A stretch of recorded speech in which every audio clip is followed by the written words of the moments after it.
تدري يا شيخ منصور، لو واحد الآن جالس وقال شوف أنا رجال وولد رجال وفي شجاعة لو بتوزعها على اللي في الجلسة كلهم، وأقسم بالله العظيم لا سيديهات ولا حفلات ولا بنات ولا شهوات الدنيا كلها بتردني عن رضا الله وأنا تائب.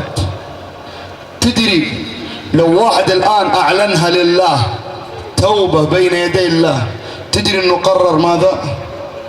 قرر الذهاب إلى الله، وقال إني ذاهب إلى ربي سيهدين، وقال إني ذاهب إلى ربي سيهدين. شباب، من الذي يريد الذهاب إلى الله في الدنيا قبل الآخرة؟ اللي قرر أن يذهب بقلبه وبسمعه وبصره لله في الدنيا ويعلنها هداية يقوم واقف. الله أكبر يا شيخ، الله أكبر، الله أكبر. قرروا الذهاب إلى الله، ماذا بعد؟ وقال إني ذاهب إلى ربي سيهدين، وقال إني ذاهب إلى ربي سيهدين، والله يريد أن يتوب عليكم. وقف. من الذي يريد؟ الله. ماذا يريد؟ يريد أن يتوب علينا أجمعين كلنا، وعلى المشاهدين اللي يشاهدون الآن.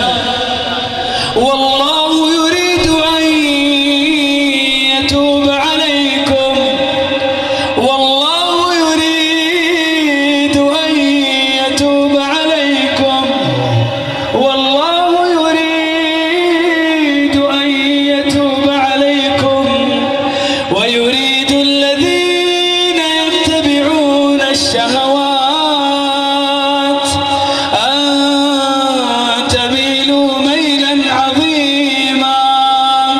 وهو الذي يقبل التوبة عن عباده ويعفو عن السيئات ويعلم ما تفعلون. من يريد أن يفرح الله بتوبته؟ الله. من الذي؟ الله أكبر. الله. أسأل الله. كبير يا شيخ. ابشر بالخير. الله يفتح عليك يا شيخ. الله. وأقسم بالله أن أكبر هدف لنا من هذا اللقاء أن يطلع الله عز وجل علينا وعليكم فيرضى عنا. إلهي وقفت دموعي تسيل وقلبي ببابك باك ذليل. إلهي وقفت دموعي تسيل وقلبي ببابك باك ذليل. فذنبي كبير وزادي قليل، فمنا علي بعفو جميل، فمنا علي بعفو جميل.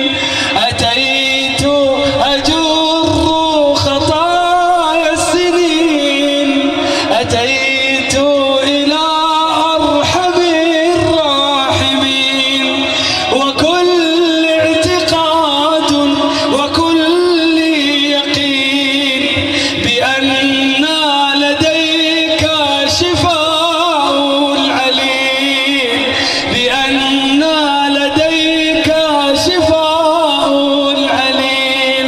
سألتك مغفرة للذنوب وسترا